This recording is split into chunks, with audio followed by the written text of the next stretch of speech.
Chers auditeurs, bonjour. Donc, bienvenue à ce nouveau format. Comme vous le savez, le balado L'État du monde avec Jocelyn Coulon a pris fin il y a quelques jours. Donc, j'ai décidé au cours des prochaines semaines de faire différentes entrevues sur des questions d'actualité politique, tant sur la politique québécoise, canadienne qu'internationale. Et puis, ben, pour la première entrevue, j'ai un invité que vous connaissez très bien, Monsieur Stéphane Dion, qui a été pendant très longtemps député de Saint-Laurent-Cartierville à la Chambre des communes, a été ministre des Affaires intergouvernementales canadiennes, ministre de l'Environnement, chef du Parti libéral, chef de l'opposition, a aussi été ambassadeur du Canada en Allemagne, en France, et a aussi été, vous me direz le titre exact, délégué spécial du Premier ministre pour les questions européennes, c'est ça? Bonjour, professeur Caron, Jean-François. Oui, j'ai été envoyé spécial Envoyé du spécial. Premier ministre du Canada pour l'Union européenne et toute l'Europe, de l'Islande au Kazakhstan, où tu te trouves. Oui, vous nous Et avez on s'était rendu rencontrés visite, d'ailleurs à voilà. cette occasion. Vous êtes venu, je crois, à deux reprises au Oui. Kazakhstan. Pas toujours au meilleur moment de l'année, par contre, pour une visite dans ce pays-là, mais bon.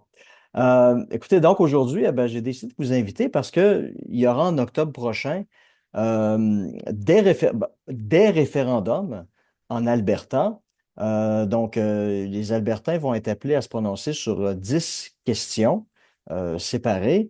Les 5 premières questions relèvent globalement des questions qui ont rapport à l'immigration, mais les questions 6, 7, 8, 9 et 10 vont porter sur des changements constitutionnels.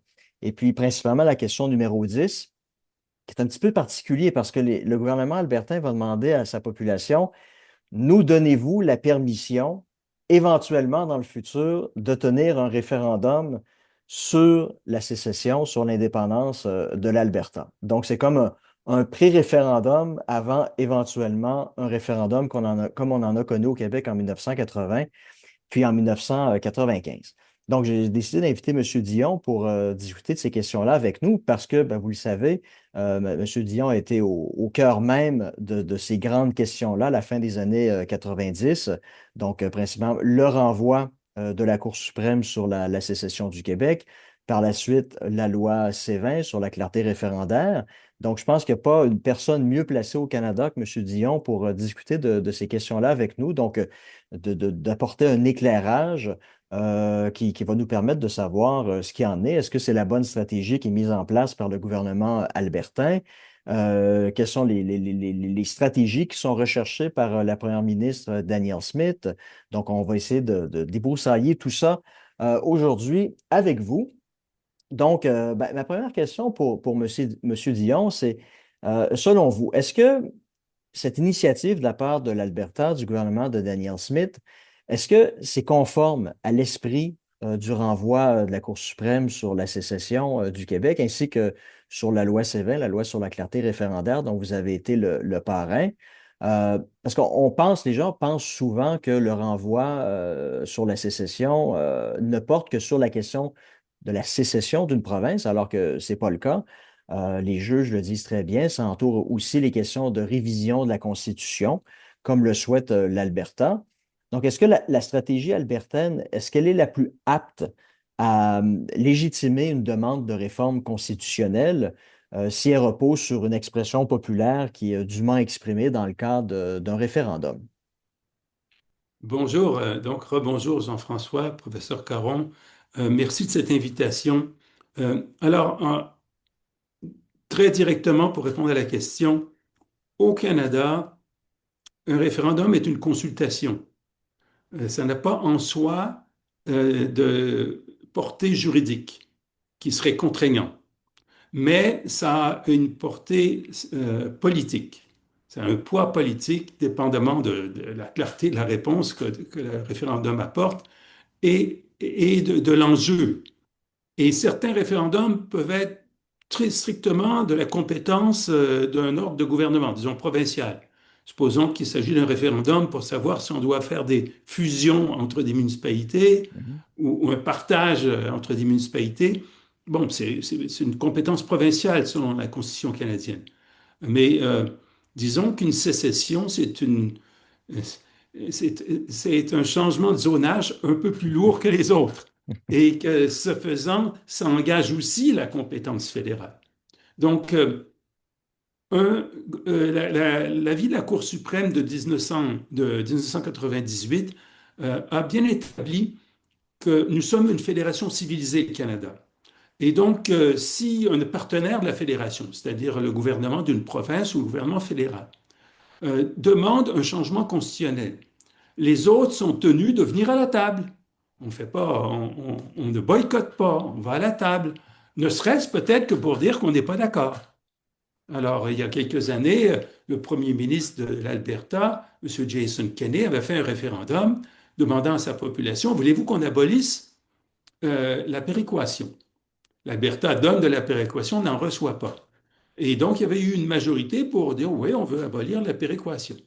Et ça n'a pas été tellement plus loin parce que tout le monde s'est bien rendu compte, y compris le premier ministre de l'Alberta, M. Kenney, qu'une rencontre aurait été un échec. C'est-à-dire que les autres provinces auraient dit, ben moi, j'aime beaucoup recevoir des paiements de péréquation.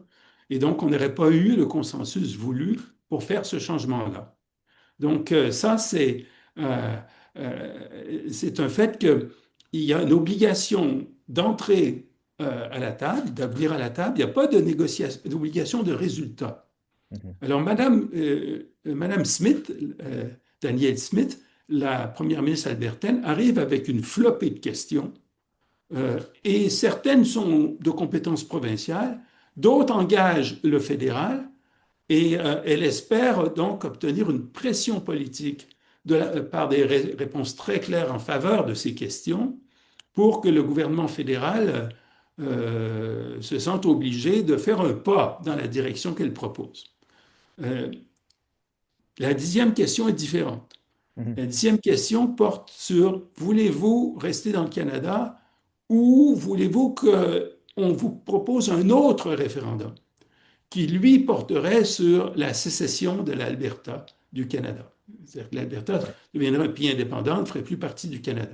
Voulez-vous Euh, me permettez-vous de lire la question oui, oui, oui, ça serait très utile à tout le monde. Voilà, l'Alberta doit-elle rester une province du Canada ou le gouvernement de l'Alberta doit-il entamer la procédure juridique prévue par la Constitution canadienne afin de tenir un référendum provincial contraignant sur la question de savoir si l'Alberta doit ou non se séparer du Canada?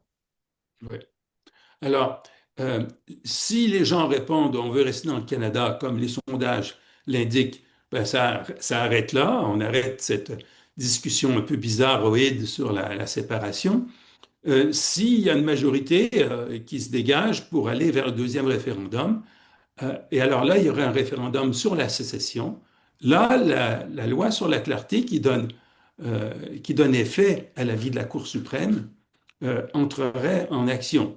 C'est-à-dire que le gouvernement du Canada ne pourrait pas négocier la sécession de l'Alberta à moins que la Chambre des communes, soit d'accord avec la question, trouve la question claire, et deux, considère que le résultat est clair suffisamment pour qu'elle donne le mandat au gouvernement du Canada d'entreprendre la négociation d'un accord de séparation avec l'Alberta.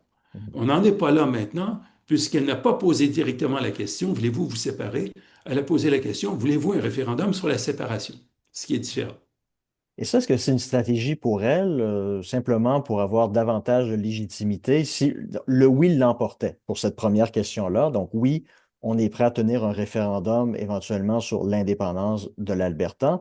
Est-ce que c'est une façon pour elle de dire, ben voilà, mon processus est en soi légitime parce que ça émane pas simplement des parlementaires de l'Assemblée législative de l'Alberta, des gens de mon parti, c'est vraiment la population qui majoritairement, à 50% plus un, a voté oui à cette question-là. Donc, ça légitime le processus en question. Est-ce que c'est une façon pour elle de mettre davantage de pression sur le gouvernement fédéral pour faire en sorte que éventuellement la négociation de la question soit plus facile? Question d'avoir plus de levier de son côté par rapport au gouvernement fédéral? Parce que, je veux dire, on en avait discuté avant qu'on commence l'enregistrement, c'est pas une nécessité. Parce que dans le cas du Québec, en 1995, il n'y a pas eu de pré-référendum. Il y a tout simplement eu le référendum. Et pour d'autres amendements constitutionnels, vous étiez ministre des Affaires intergouvernementales à l'époque, il y avait eu la déconfessionnalisation des commissions scolaires, qui sont maintenant des commissions scolaires linguistiques, et il y avait peu de référendums à l'époque sur cette question-là, même si ça avait entraîné un amendement à la Constitution. Donc, quelle est votre opinion, votre point de vue par rapport à cette stratégie-là? Bien, il n'y a aucune obligation de tenir un référendum pour demander une modification constitutionnelle. Monsieur Kenney aurait pu très bien s'épargner un référendum. Il aurait pu dire, moi, je veux qu'on mette fin à la péréquation. Comme une province peut dire, moi, je veux qu'on mette fin au Sénat, qu'on abolisse le Sénat. Le problème n'est pas de convaincre les autres de venir à la table. Ils sont tenus de venir à la table. Le problème, c'est que les autres vont venir à la table pour dire que oh non, nous, on aime bien nos sénateurs, on veut les garder. Et ce faisant, on n'a pas le consensus voulu de 7,50, 7 provinces, 50% de la population, ou parfois même l'unanimité.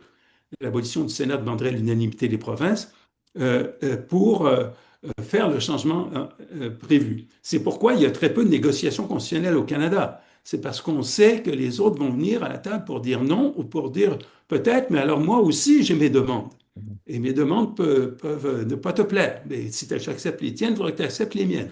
Et donc, on ne veut pas aller dans cette direction. C'est pas parce qu'on a peur que les autres ne viennent pas à la table, c'est parce qu'on sait qu'ils vont venir à la table et que ça sera très difficile de progresser sur une base de modification constitutionnelle. Donc, Madame Smith, pourquoi est-ce qu'elle s'est mise dans cette situation d'avoir un référendum sur un référendum qui dit voudriez-vous éventuellement avoir un référendum sur la séparation? C'est parce qu'elle s'est mise dans une situation impossible elle-même. Elle a, sans aucun mandat électoral ou politique, baissé la barre pour le nombre de pétitions voulues afin d'avoir un référendum d'initiative populaire, y compris sur la séparation, comme si c'était un enjeu comme les autres. Et donc, les groupes séparatistes ont pu établir suffisamment de pétitions pour obtenir un référendum sur la séparation dont la grande majorité des Albertains ne veulent pas. Elle a fait ça parce que, oui, tu as raison, elle voulait faire pression sur Ottawa pour qu'Ottawa abolisse beaucoup de ces mesures climatiques qu'elle percevait comme nocives pour l'économie albertaine, euh, mais aussi pour garder l'unité dans son parti, Mhm. puisque une frange radicale de son parti est séparatiste. Et elle veut garder ce parti uni parce que s'il se divisait entre un parti conservateur classique et un parti séparatiste, eh bien, ça permettrait au NPD probablement de gagner les élections et de les perdre.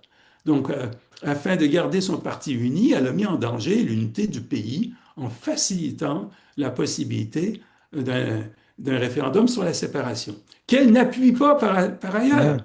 Elle dit qu'elle est contre la séparation. Alors, vous voyez dans quelle situation impossible elle s'est mise. Alors, elle s'en est tirée en faisant ce référendum qui dit aux Albertains, ben, si vous voulez rester, dites-le. Si vous voulez qu'on continue dans cette direction et qu'on aille vers un référendum sur la séparation, dites-le. C'est une solution qui mécontente tout le monde, mais dans les circonstances dans lesquelles elle s'est mise elle-même, Mhm. c'est peut-être la moins mauvaise. Oui, parce qu'elle pourra dire si le premier référendum passe pas, ben écoutez, je vous ai donné la possibilité, Vox Populi, Vox Dei, maintenant on doit passer à autre chose, puis on oublie le rêve séparatiste d'une partie des membres de son parti, et puis ben, vous êtes des démocrates, donc vous devriez vous plier à la décision citoyenne, à la décision populaire, puis vous devriez vous aussi passer à autre chose. C'est ce qu'elle espère. C'est ce Ouais, qu'elle espère. Elle ouais, joue avec le feu dans tout ça. ouais. J'avais une autre question parce que beaucoup de gens ont critiqué la loi sur la clarté en disant que c'est une loi qui est extrêmement contraignante, qui est aussi, et je cite, antidémocratique.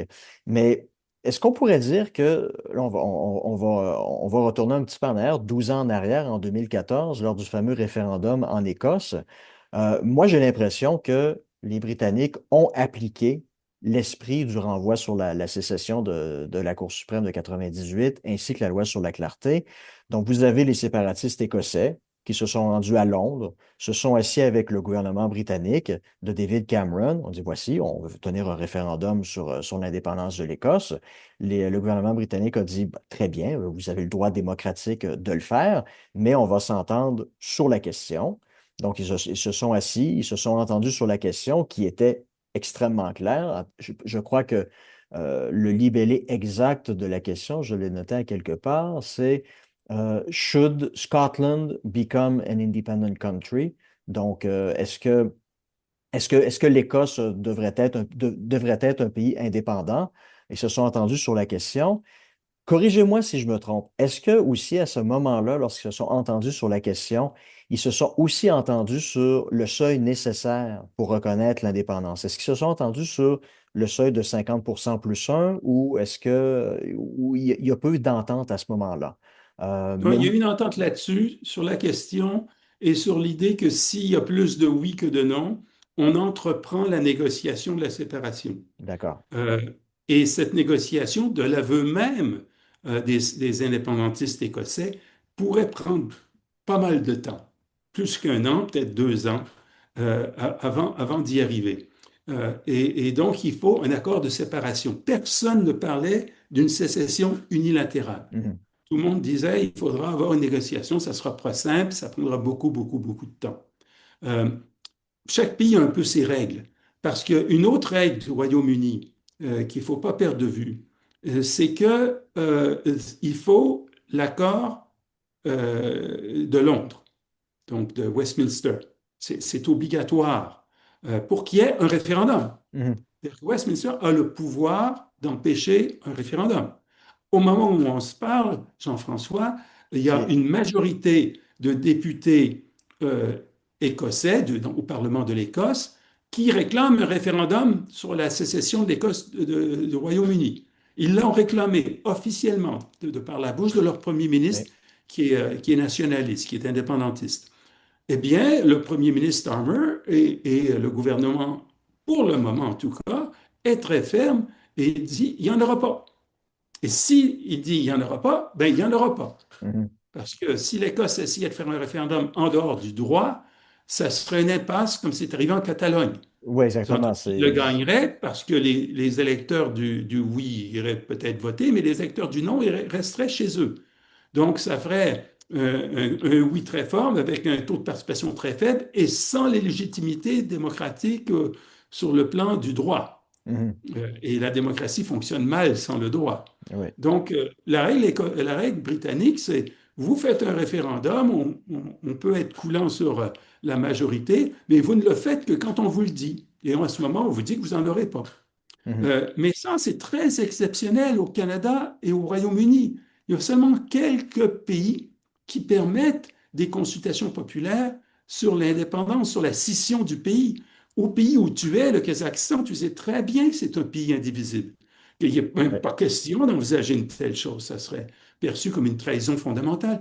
La, la grande majorité des pays, et restons aux pays démocratiques, pas aux pays Mhm. un peu plus questionnable. Mais les pays démocratiques se déclarent indivisibles, euh, à quelques exceptions près. Donc, ce n'est pas une question de majorité pour eux. Le principe fondamental, c'est qu'on est tous citoyens et que des citoyens ne peuvent pas enlever la citoyenneté du pays à d'autres citoyens.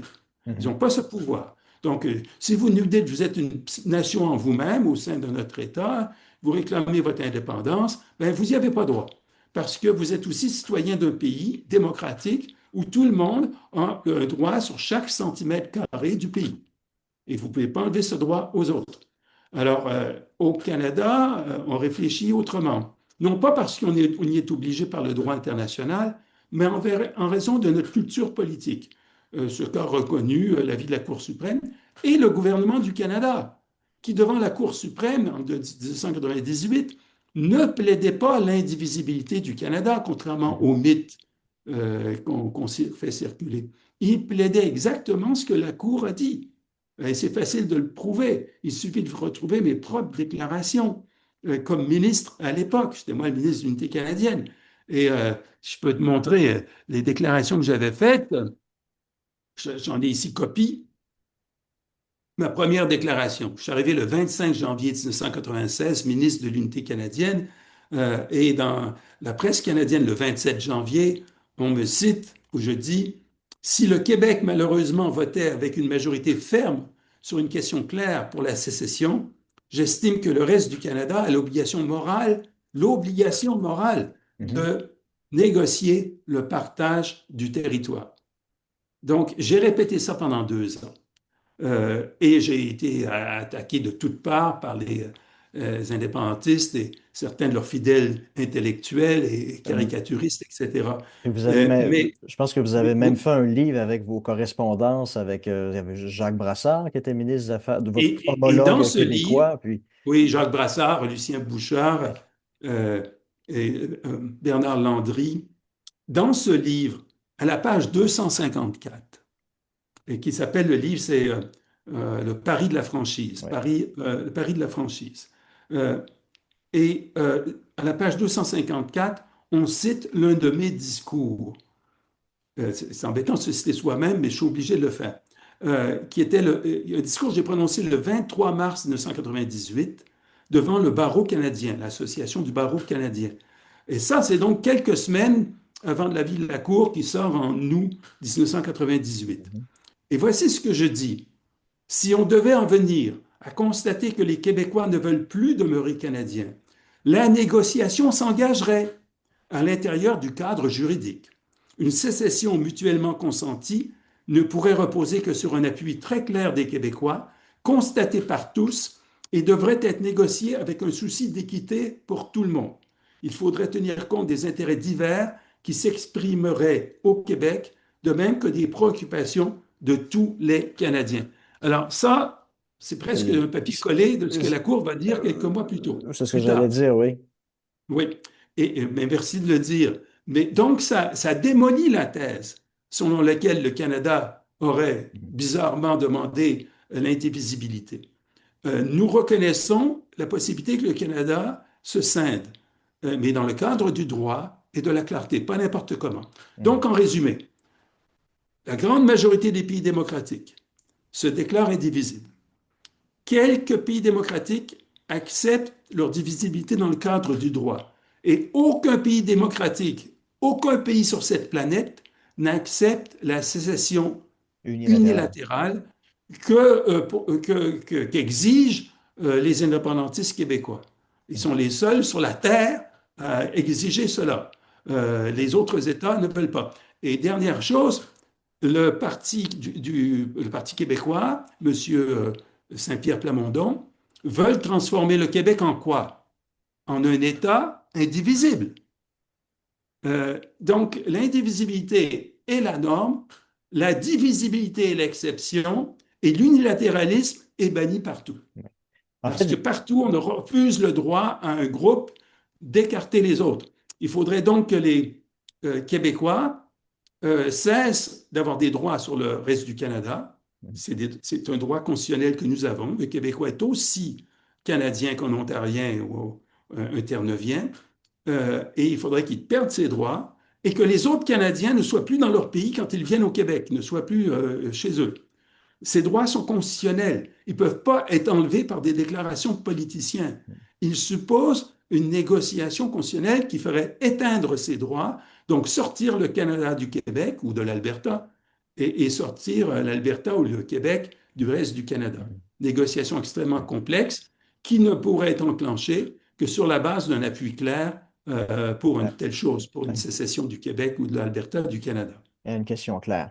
En fait, je dirais que en droit international, ça a aussi été réitéré par la Cour suprême dans son renvoi de 98, les seuls moments où un peuple aurait un droit unilatéral à l'indépendance, c'est en cas de colonialisme. Donc, dans les Oui, années 50, 60, en Afrique, donc la création de nouveaux États, ça s'est fait de façon unilatérale, mais ça a été justifié à l'époque par le fait que c'était des peuples en situation de domination coloniale et que la liberté politique nécessitait justifier la sécession. tout à fait. On s'entend que dans le cas du Québec, le Québec n'est pas en situation de domination coloniale. La Cour suprême l'a rappelé. Au cours du 20e siècle, combien de premiers ministres québécois ou Canadiens français ont été élus premier ministre du Canada. À l'époque, en 98, vous aviez, le premier ministre était québécois, c'était Jean Chrétien. Le gouverneur général, ou le juge en chef de la Cour suprême, à l'époque, était aussi OK, québécois. oui, oui. Bref, toutes les personnes dans l'ordre de préséance étaient à peu près toutes québécoises à ce moment-là. Le plus haut fonctionnaire était une Québécoise, Madame Bourgon. Oui. Oui. En fait, le principe est le suivant. Si un État bafoue les droits de citoyenneté, refuse les droits de citoyenneté à un groupe humain qui est sous sa puissance, alors ce groupe a le droit de réclamer sa sortie de cet État oppresseur. Hein, c'est ça le Mhm. principe. Ouais. Si les droits de citoyenneté sont pleinement reconnus, s'il y a autonomie interne, c'est-à-dire des arrangements comme en fait, des arrangements moindres que celui que nous avons. Celui que nous avons est déjà très, très, très poussé au Canada, permettant à une province d'avoir son autonomie, que sa langue soit officielle, etc. S'il y a autonomie interne et respect de la citoyenneté, alors il n'y a pas de droit à la sécession. Un pays peut accepter la sécession, Dans le et cadre c'est le cas du constitutionnel. Canada, mais il n'y est pas obligé de par le droit international. Mhm. Et le gouvernement sécessionniste n'a pas le droit de l'imposer unilatéralement. Ouais. Si le gouvernement sécessionniste fait une déclaration d'indépendance, c'est une déclaration, mais elle n'a pas force de droit en droit international et elle est contre le droit national du pays. Et le droit international ne peut pas écarter le droit national du pays dans la mesure où ce groupe humain a un droit de Une- citoyenneté dans le pays. voilà. La Cour suprême disait aussi quelque chose, vous en avez fait mention, le respect des minorités. Donc, une province a le droit, si elle le souhaite, de réclamer son indépendance par le biais d'un référendum, question claire, majorité claire, mais le tout reste subordonné à différents principes constitutionnels canadiens ou dans la tradition constitutionnelle canadienne. Puis un de ces principes-là, c'est le respect des minorités. Donc, il s'est passé quelque chose en Alberta le mois dernier, donc dans la dynamique des référendums d'initiative populaire qui a été mise en place par Daniel Smith. Vous avez des groupes autochtones qui ont été en mesure d'obtenir gain de cause devant un tribunal albertain pour invalider éventuellement le processus référendaire sur la base qu'ils n'ont pas été suffisamment, on n'a pas suffisamment négocié avec eux la possibilité qu'il puisse y avoir un référendum. Donc, je pense que ce que les juges albertains ont appliqué dans leur décision, ça doit reposer en grande partie sur l'esprit du renvoi de 98, que on doit prendre en considération les intérêts des minorités, parce que vous avez tant la tyrannie de la majorité que la tyrannie de la minorité, et dans les deux cas, c'est pas une solution, c'est pas quelque chose qui est acceptable. Donc, diriez-vous qu'effectivement, la décision des juges albertains s'inscrivait dans cette logique-là, mais et dans les circonstances, qu'est-ce que ça voudrait dire dans les faits? Disons, le scénario où les Albertains, lors du second référendum, décideraient de voter très majoritairement en faveur de l'indépendance, quelle serait la dynamique avec justement ces minorités, en particulier dans le cas albertain des groupes autochtones? Quels seraient leurs droits? Est-ce qu'ils auraient eux-mêmes la possibilité de déclarer sécession de la province sécessionniste, donc de vouloir rester à l'intérieur du Canada? À quoi est-ce que ça pourrait ressembler le lendemain d'un oui victorieux lorsqu'on se place dans le contexte de l'obligation de respecter les droits des minorités? Oui. Il y a beaucoup de choses dans ta question. Je voudrais terminer par la fin. Un oui victorieux. Le gouvernement du Québec, à la suite de la loi sur la clarté et l'avis de la Cour suprême, euh, peut-être je devrais commencer par dire que la loi sur la clarté était nécessaire parce que le gouvernement du Québec ne reconnaissait pas l'avis de la Cour suprême, n'en prenait qu'un seul passage, l'obligation de négocier, et biffait tout le reste, y compris la question des minorités dont tu viens de parler. Il se déclarait encore capable de déclarer unilatéralement l'indépendance, et là, tout le monde sera obligé d'accepter cette déclaration. Le gouvernement du Canada, les gouvernements des autres provinces, les gouvernements du monde et les Québécois eux-mêmes. Ah, il l'a dit, M. Parizeau, il est indépendant, on est obligé de satisfaire toutes ces demandes. Et ça, c'est un mythe. C'est pas vrai du tout. Il n'y a aucun moment dans la négociation où le gouvernement du Québec pourrait dire, je n'aime pas ce qui se négocie, je me retire et maintenant je suis le gouvernement d'un pays indépendant et acceptez-moi comme tel. Les autres lui diraient non, vous êtes encore le gouvernement d'une province et le gouvernement du Canada ne vous transmettra pas toutes les responsabilités constitutionnelles qui n'ont pas encore été négociées, tous les budgets, tous les fonctionnaires, Mhm. le branle-bas administratif incroyable que serait pour la première fois dans l'histoire de l'humanité la scission d'un État moderne, démocratique moderne. Non, ça n'arrivera pas comme ça. Il faut avoir un accord de séparation dûment négocié. Donc, parce qu'il y a encore des intellectuels québécois qui répètent ça encore, que si le gouvernement du Québec n'aime pas la négociation, comment elle se déroule, il s'en sortira, puis il dira, je suis maintenant le dirigeant d'un pays indépendant. Ça, c'est Parce pas que vrai. c'est à peu près la question de 1995. Nous donnez-vous le mandat de faire l'indépendance si un accord en venait à échouer? C'est... La démarche de M. Parizeau de 1995 était anticonstitutionnelle. Il y avait déjà eu un jugement de la Cour supérieure du Québec, le juge Lesage avait dit cette démarche-là met en cause les droits d'un citoyen québécois qui a des droits dans la Constitution, dans la Charte, qui ne peuvent pas être effacés par cette déclaration unilatérale de l'Assemblée nationale et du gouvernement du Québec. Ça avait déjà été établi. Donc, si le oui l'avait emporté par quelques voix sur le non, ça aurait été, à mon avis, un gros guêpier, beaucoup, presque le chaos à Montréal, mais ça n'aurait pas été Oui. l'indépendance, ça n'aurait pas pu se faire. Donc, ça, je voulais clarifier ça. Il faut une négociation. Euh, les minorités là-dedans, bien, elles sont importantes. C'est un des principes que la Cour a établi avec la démocratie, le fédéralisme et l'état de droit, le constitutionnalisme. La prise en cause des minorités. Et l'une de ces minorités était là avant tout le monde. Et là, donc, elle a droit elle a des droits territoriaux.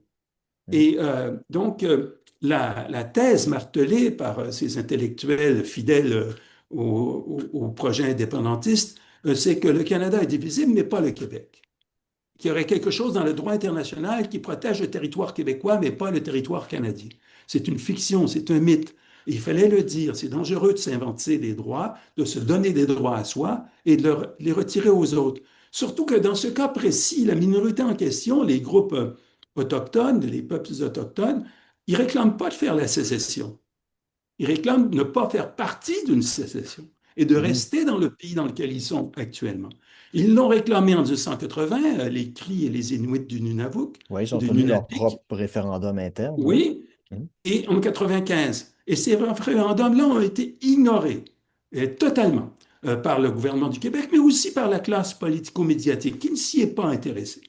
Bien, il est évident que si on devait avoir une troisième tentative de sécession au Québec, ou la première en Alberta, cette fois-ci, ça serait différent.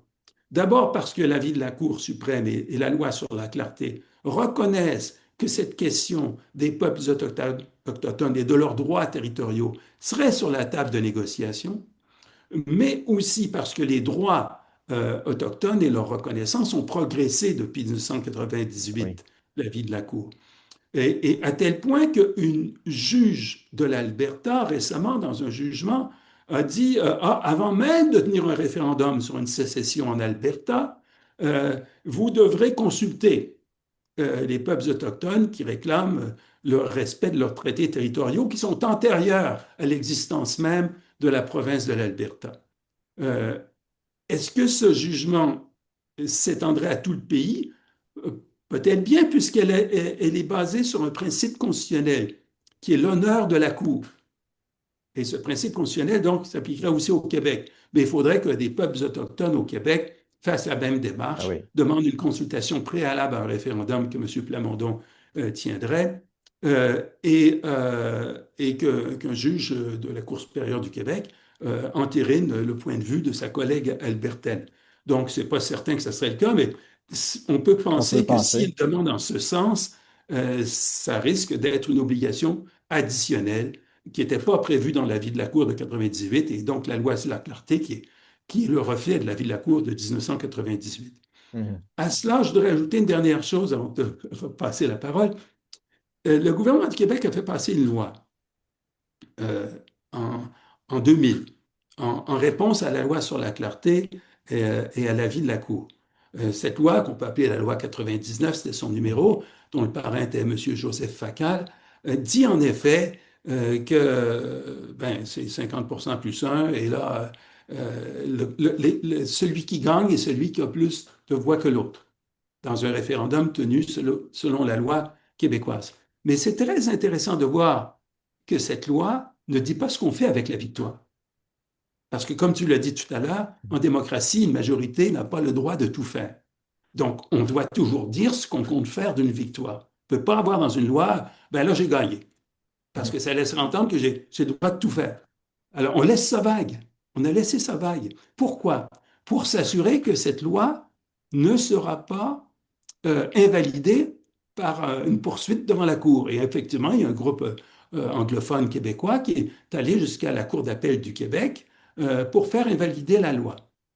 Le procureur général du Québec, devant les juges de la Cour d'appel et de la Cour supérieure, n'ont pas plaidé que la loi québécoise donnait le droit à la sécession, ce que cette loi ne dit pas. Ils ont plaidé qu'elle pouvait interpréter comme relevant de l'autonomie interne du Québec dans le Canada. Donc, quand on parle le Québec a le droit à l'autodétermination et Mhm. de choisir son statut, ça doit être compris comme à l'intérieur du Canada. C'est ce qu'ils ont plaidé. Et le juge, d'accord, je vous laisse votre loi.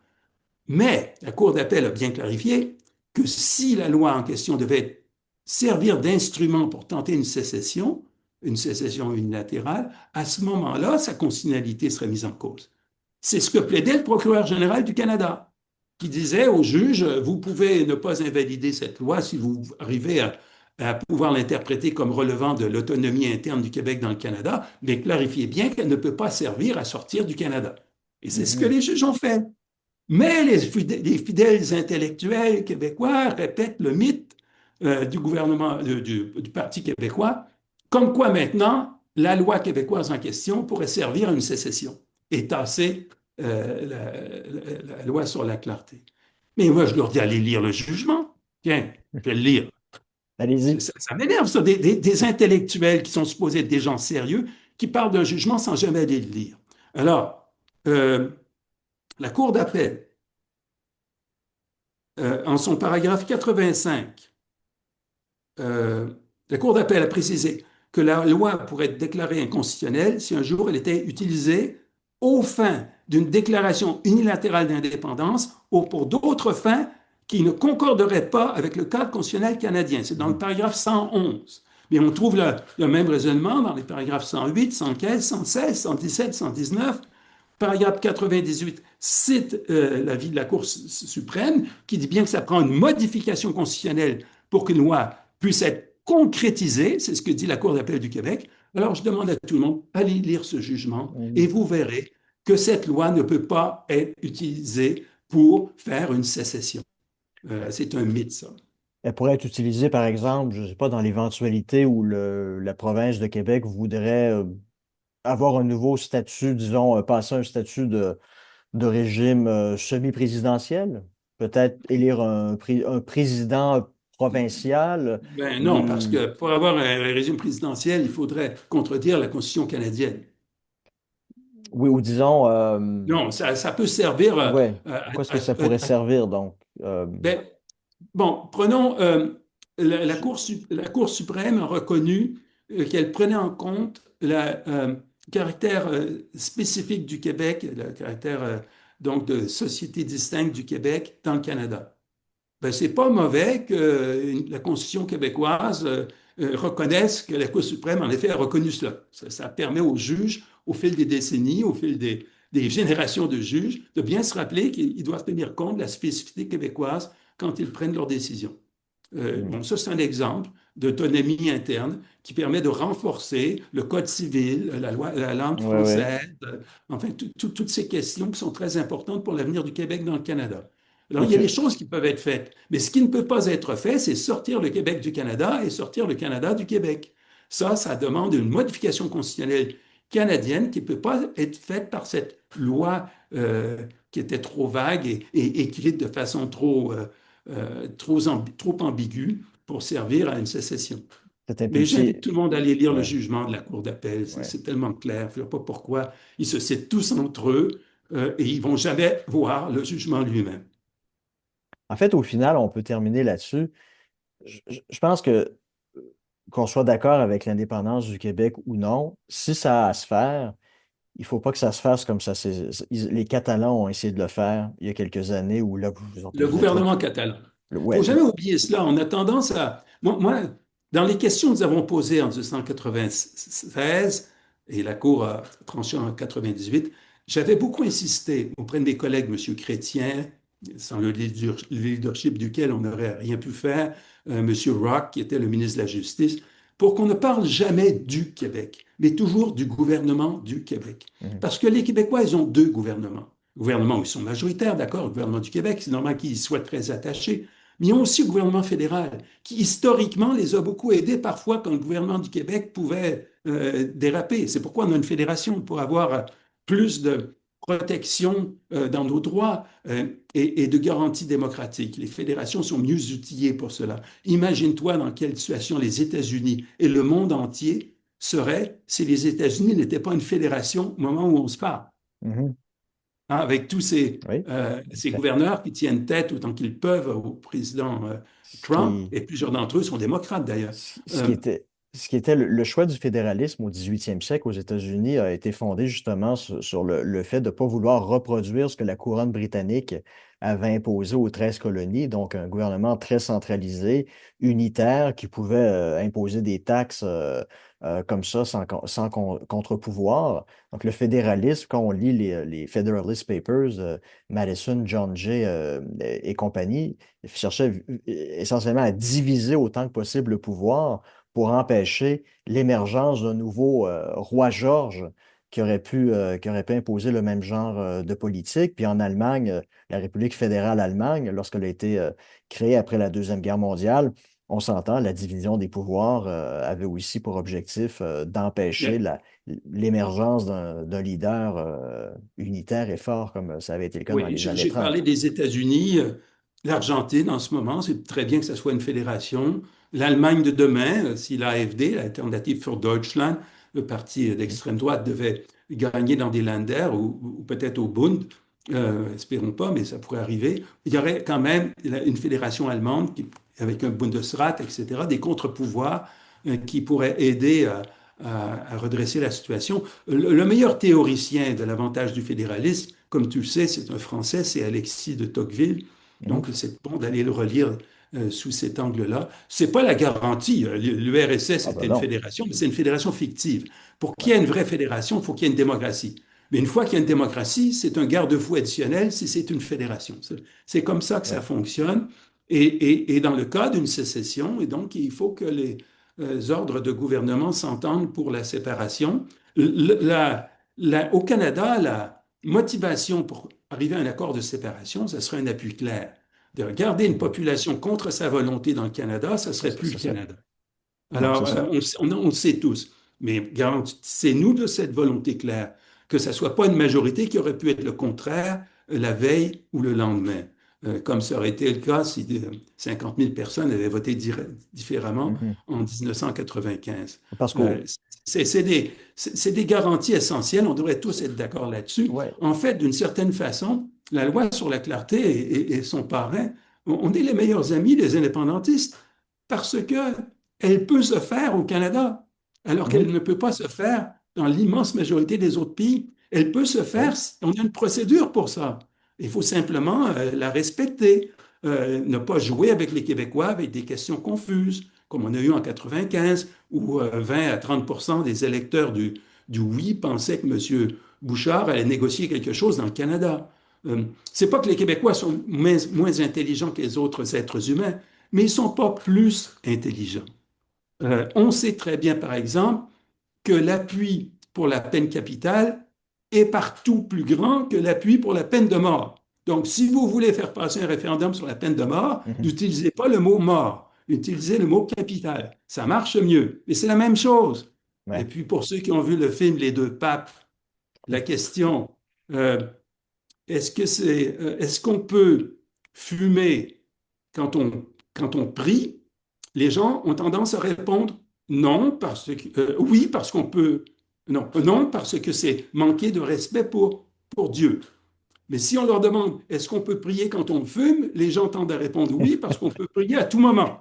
Donc, la façon dont on pose la Oui, question oui, ça a un a une impact. Oui, influence oui. sur le résultat, on le sait très bien, et les astuces du passé, de 80 et de 95, ne sont plus possibles maintenant, Mm. et ça devrait être applaudi par tous les démocrates du Québec et de l'ensemble du Canada.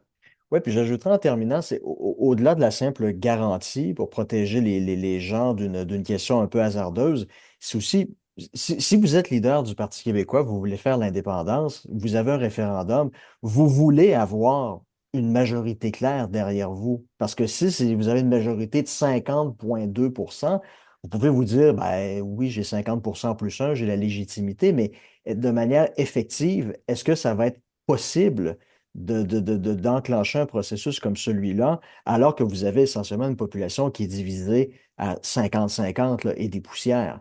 Tandis que si vous Et, avez vraiment clairement une véritable majorité, on va dire 60-65% des gens qui veulent un changement X ou Y, bon, ben, la minorité, bon, peut moins faire obstacle à une volonté d'une majorité aussi significative. Et ça rend le projet, la faisabilité du projet beaucoup plus possible que si vous êtes à 50-50.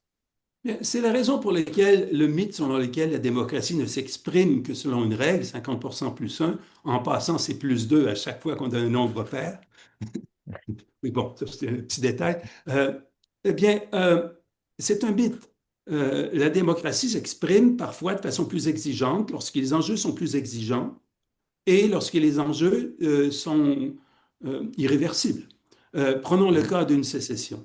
C'est pas comme. Ben, on entend souvent dire comment M. Carney peut exiger 50% plus un quand lui est rentré à 40% et des poussières, premier ministre. Mais un référendum sur une sécession n'est pas l'équivalent d'une élection normale et récurrente. Dans une élection normale, on ne met en cause qu'un seul registre de notre système politique, soit une élection fédérale, provinciale, municipale, scolaire quand il y en a encore, Mhm. tandis qu'un référendum sur la sécession, c'est l'ensemble de notre vie collective qui est en jeu. Deuxièmement, une élection normale est récurrente, c'est-à-dire qu'elle a un mandat qui se termine Voilà. au maximum dans notre 5 ans. système, c'est dans 5 ans, puis en fait, c'est Ouais. dans 4 ans. Ouais. Bon, Les et on le élections à sait date ça. fixe.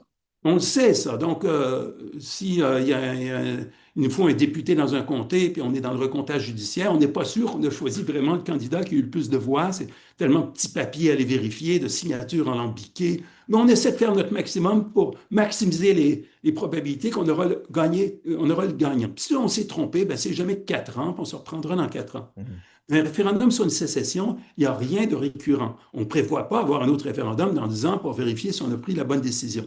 On pense que c'est pour toujours. Et c'est très probablement pour toujours parce qu'il est très difficile de refaire une union qu'on a défait. Regardez le Brexit. Oui, c'est ce que j'allais dire, les Britanniques, oui, avec le Il Brexit. y a un regret, il y a un regret Brexit, mais personne n'a l'estomac pour recommencer tout le processus de négociation avec l'Union européenne.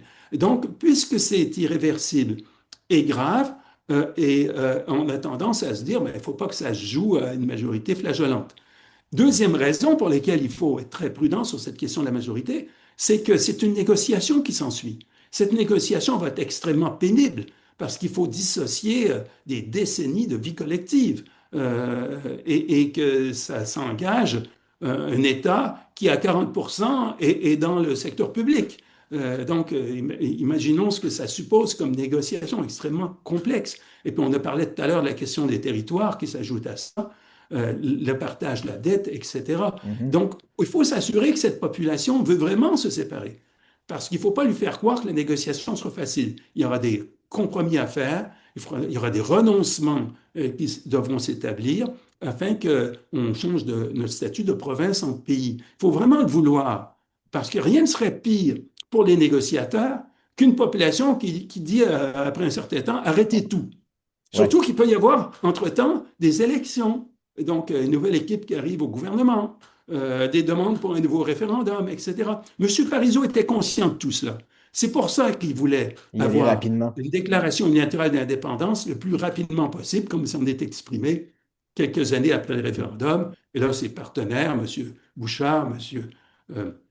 Dumont, M. Landry, ont déchiré leur chemise. M. Duceppe avait dit on ne verra plus jamais sur une estrade avec M. Parizeau parce qu'on avait 1 an de négociations prévues dans notre projet de loi sur l'indépendance.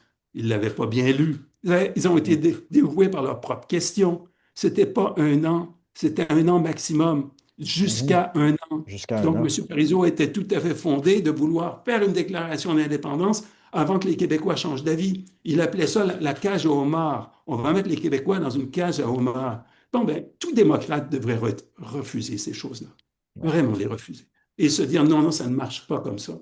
Moi, si j'avais la moindre influence dans le Parti québécois, mais je ne m'illusionne pas là-dessus, je dirais à M. Plamondon, oui, oui, dites que vous changez d'avis, il n'y en aura pas de référendum si vous gagnez, mais il y aura un effort énorme de propagande, de conviction pour convaincre les Québécois, qu'on mettra les fonds publics, l'argent des contribuables québécois, à la disposition de toute une équipe qui va s'efforcer de nous convaincre que ça serait donc mieux, on serait donc plus heureux si on n'était plus canadien. Et si après ce premier mandat et un bon gouvernement péquiste, vous nous réélisez et qu'on voit qu'il y a un consensus pour l'indépendance, on fera le référendum qui sera le moment de confirmer cette volonté populaire. Parce que c'est ce qu'on a fait ailleurs dans le monde. Si on s'est souvent pas soucié du seuil de majorité, c'est qu'on savait qu'il y avait des majorités de 95% pour l'indépendance, un consensus, parfois même une unanimité, et que donc, bon, je ne demande pas les mêmes choses au Québec, mais qu'on ait ce même esprit de consensus. Qu'on se dise, on fera un référendum quand on sait qu'il va être gagné. On n'essaiera pas de grappiller quelques voix de plus en changeant la question. Ah, le mot pays nous fait perdre quelques voix, quelques milliers de voix. Donc, on enlève le mot pays. Ou le Donc, mot on ne fait plus indépendance ce qu'on genre de jeu. remplace par souveraineté.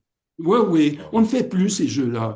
On sait que les Québécois sont prêts maintenant à devenir indépendants, pas tous, mais que Ah oui. ça ne sera pas une barre à 50% plus un. Là. On ne fera pas un recomptage judiciaire pour savoir si on va se séparer pour toujours. Voyons donc. C'est ça que je souhaiterais que le Parti québécois fasse, mais bon, je ne m'illusionne pas, comme je te l'ai dit, sur mon Mhm. influence dans ce parti-là. Ben quoi, on regarde les sondages à l'heure actuelle, puis je pense que ce qu'on se rend compte au cours des 2, 3 dernières années, c'est que oui, le Parti québécois a été très haut dans les sondages, mais vous aviez une part extrêmement importante des électeurs du Parti québécois qui disaient aussi, dans l'éventualité d'un référendum, on voterait non. Donc, Mais c'était à 25% à peu jusqu'à près. présent, tous les deux, on a discuté du comment d'une sécession. Mais on n'a pas discuté du pourquoi. Parce que ça, Oui, ça, c'est une moi, autre. ce que j'aimerais, c'est que tout le monde s'entende sur le comment, puis après, on peut se concentrer sur le pourquoi. Mhm, Ça serait ça l'idéal. Euh, et le pourquoi, le problème dans l'approche indépendantiste, et M. Saint-Pierre Plamondon la pousse très, très loin, c'est qu'ils sont incapables de voir quelque idéal que ce soit dans ce que nous, les Québécois, on a bâti avec les autres Canadiens. Ils pensent que s'il y a des Québécois qui ne rejoignent pas leur projet, c'est qu'ils ont peur. Ils ont mhm. peur. Donc, et puis que les arguments pour le Canada ne sont que des arguments de peur, campagne de peur. Moi, je me suis premièrement à la sécession. C'est pas, comme je le disais tout à l'heure, un zonage ordinaire. C'est une entreprise énorme. Et c'est pas une campagne de peur que de le reconnaître, que c'est une déchirure dans un pays qu'il faudra gérer avec beaucoup d'attention. Même dans un pays comme le Canada, qui a de fortes assises démocratiques, il Mhm. faut s'assurer que c'est fait dans le respect des droits de tout le monde. Mais aussi que le Canada, en soi, c'est un idéal que les Québécois ont bâti avec les autres Canadiens. On est loin d'atteindre l'idéal auquel les êtres humains nous attachent. Nous, le Canada, un pays où la diversité est une force, où les êtres humains, quelle que soit leur origine, sont tous reconnus comme tels, où il y a moins de xénophobie qu'ailleurs, etc., avec une belle qualité de vie qu'on essaie de protéger contre les, le- le- les reculs on peut observer dans la qualité des services publics, etc. Mais qu'on s'en sort mieux tous ensemble que si on se divise, que notre façon de ne pas être américain, c'est d'être tous ensemble, les Canadiens, que sans ça, ben, 10 républiques égoïstes au nord des États-Unis se feraient bouffer par les États-Unis. Et que ça soit un autre mode de vie, un mode de vie avec beaucoup plus de violence dans son histoire comme dans sa réalité d'aujourd'hui.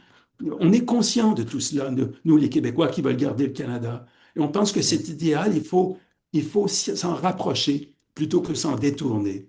Et d'ailleurs, c'est quoi? Certainement plus un milliard d'êtres humains qui rêvent d'être Canadiens qui sont d'accord avec nous pour dire que c'est formidable, que c'est une loterie, là, on a gagné le gros lot quand on était dans les limbes et qu'on est venu nous chercher et qu'on nous a dit, vous serez Québécois et Canadiens.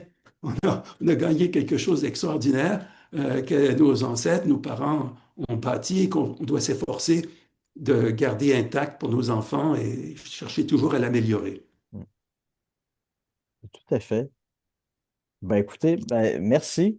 C'était une discussion extrêmement intéressante. Et ben, chers auditeurs, j'espère que vous avez aussi apprécié la discussion. Ben, écoutez, je ne sais pas quand est-ce qu'on va se revoir. Au cours des prochaines semaines, certainement. Je ferai une autre entrevue similaire avec un autre invité dans le courant de l'été. Donc, je vous tiendrai au courant sur les réseaux sociaux. Et puis d'ici là, ben, je vous souhaite une très bonne fin de journée, un très bel été aussi. Je souhaite à tout le monde du beau temps après un hiver qui est toujours extrêmement long au Canada. Donc, je vous souhaite une très bonne fin de journée. Et puis, comme je vous dis, on se revoit très bientôt. Et puis, Monsieur Dion, ben, c'est la deuxième fois ben, que je vous ai en entrevue. La première fois, c'était avec Jocelyn pour notre balado, L'état du monde. C'est la deuxième fois, puis j'espère qu'il y aura d'autres occasions de discuter avec vous dans l'avenir. Donc, je vous remercie. Ça me ferait très plaisir. J'ai beaucoup apprécié cet échange et je ne sais pas si ton passage dans un autre pays est officiel. Est-ce qu'on peut en parler? Oui, ben oui, je peux dire que j'ai accepté une offre à l'Université américaine d'Arménie. Donc, au cours des prochaines semaines, avec toute la famille, on va s'installer définitivement à Yerevan. Donc, vous ne le voyez pas là, dans mon background derrière, mais j'ai un paquet de boîtes. On est prêt pour on est prêt pour le déménagement. Puis c'est jamais une entreprise facile, mais je dirais que c'est une entreprise qui est nécessaire parce que si c'est lorsqu'on déménage qu'on se rend compte qu'on ramasse beaucoup de choses inutiles. Puis il y a quelque chose de bien dans le processus du déménagement. On fait beaucoup de recyclage, beaucoup de dons. Et puis on se rend compte, ça fait 11 ans que j'étais ici. On va faire beaucoup de dons, beaucoup de recyclage. Bien, et moi, je veux souhaiter à toute ta famille beaucoup de bonheur à Erevan et je suis très heureux que tu y ailles. C'est un pays courageux qui s'efforce de rester démocratique dans un environnement extrêmement difficile et c'est très bon donc qu'il y a une présence canadienne, qu'il y a un grand démocrate qui est un excellent politologue qui puisse aller là-bas et voir comment on peut aider ce pays parce qu'en aidant la démocratie en Arménie, on aide le monde entier. Oui, oui, ben c'est ça. Ben, les gens qui ont suivi le balado avec Jocelyn savent que l'Arménie vit des moments est un moment charnière de son histoire. Il y a eu des élections récemment. Ils sont dans des processus de normalisation de leurs relations avec la Turquie, avec l'Azerbaïdjan, un pays avec lequel ils sont en guerre depuis plus de 30 ans. Puis ben, il y a aussi des tensions avec la Russie, parce que l'Arménie est en train de se rapprocher de l'Union européenne, de l'Europe, du bloc occidental, justement parce qu'ils sont dans un processus d'accélération de leur démocratie suite à une révolution tranquille qui a eu lieu en 2018. Donc, ça va me permettre, là, au cours des prochaines années aussi, d'être dans vraiment un environnement où je vais pouvoir voir ces bouleversements-là vraiment dans ma salle de classe avec mes étudiants. Donc, j'ai très hâte là, que le déménagement soit permanent. Ben, la meilleure des chances. Merci. Au revoir. Au revoir.